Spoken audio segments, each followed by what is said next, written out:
हौसले बुलंद हो तो आसमान भी करीब लगता है। भारत ने अंतरिक्ष में एक और बड़ी छलांग लगाकर ये साबित कर दिया कि हमारे वैज्ञानिकों के हौसले और मेहनत से कुछ भी असंभव नहीं। जी हाँ, भारत ने एक बार फिर इतिहास रच दिया है। इसरो का स्पेस मिशन भारत को अंतरिक्ष में स्पेस डॉकिंग तकनीक में महारत हासिल करने वाले चौथे देश की कतार में खड़ा कर चुका है। इस मिशन ने भारत के भविष्य के अंतरिक्ष अभियानों की नींव रख दी, जिसमें चंद्रयान 4 और स्वदेशी अंतरिक्ष स्टेशन BAS यानी भारतीय अंतरिक्ष स्टेशन प्रमुख है। स्पेस यानी कि स्पेस डॉकिंग एक्सपेरिमेंट ये मिशन PSLV C-60 रॉकेट के जरिए लॉन्च किया गया, जिसमें 2 सैटेलाइट चेसर और टारगेट शामिल थे। सैटेलाइट का काम है टारगेट सैटेलाइट को अंतरिक्ष में पकड़कर उससे जुड़ना, जिसे स्पेस डॉकिंग कहते हैं। इसरो के इस प्रयोग में एक अनोखा टेस्ट भी शामिल है। चेसर सैटेलाइट में लगे रोबोटिक आर्म के जरिए टारगेट को हुक करके अपनी ओर खींचा जाएगा।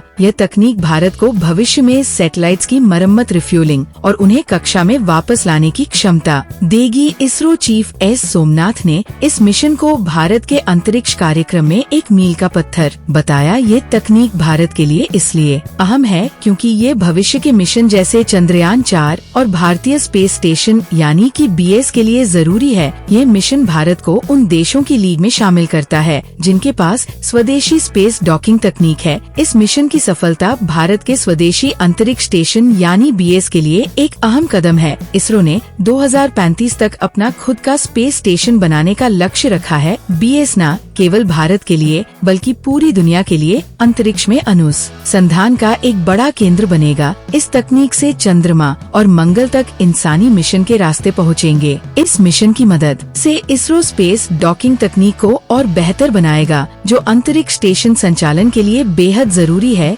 ये मिशन चंद्रयान 4 के लिए भी अहम है, क्योंकि चंद्रयान 4 एक ऐसा मिशन होगा जिसमें इंसानों को चंद्रमा पर भेजा जाएगा। ये पहली बार होगा जब भारत अंतरिक्ष में डॉकिंग तकनीक का इस्तेमाल करके मॉड्यूल को एक साथ जोड़ेगा। इस मिशन ने ये साबित कर दिया कि भारत अब निर्भर बन चुका है और अंतरिक्ष विज्ञान में नई ऊंचाइयों को छूने के लिए तैयार है। भारत अब अमेरिका, रूस और चीन के साथ उन देशों की कतार में खड़ा हो चुका है जिनके पास स्वदेशी स्पेस डॉकिंग तकनीक है। इस मिशन की सफलता ये दिखाती है कि भारत न केवल कम लागत में बल्कि उच्च गुणवत्ता वाले मिशन को अंजाम देने में पूरी तरह से सक्षम है। तो वही केंद्रीय मंत्री डॉ जितेंद्र सिंह ने इसे भारत के अंतरिक्ष कार्यक्रम के लिए गेम चेंजर बताया। उन्होंने कहा कि हम अपने देश की इस उपलब्धि पर गर्व करते हैं। ये मिशन न केवल इसरो के लिए बल्कि पूरे भारत के लिए गर्व का विषय है। ये मिशन साबित करता है कि भारत अंतरिक्ष में आत्मनिर्भर बनने की राह पर तेजी से आगे बढ़ रहा। खैर, भारत के वैज्ञानिकों की मेहनत और जुनून ने भारत को दुनिया में अंतरिक्ष के क्षेत्र में एक नई पहचान दिलाई है। इस मिशन की सफलता पर आपका क्या कुछ कहना है, कमेंट कर जरूर बताएं।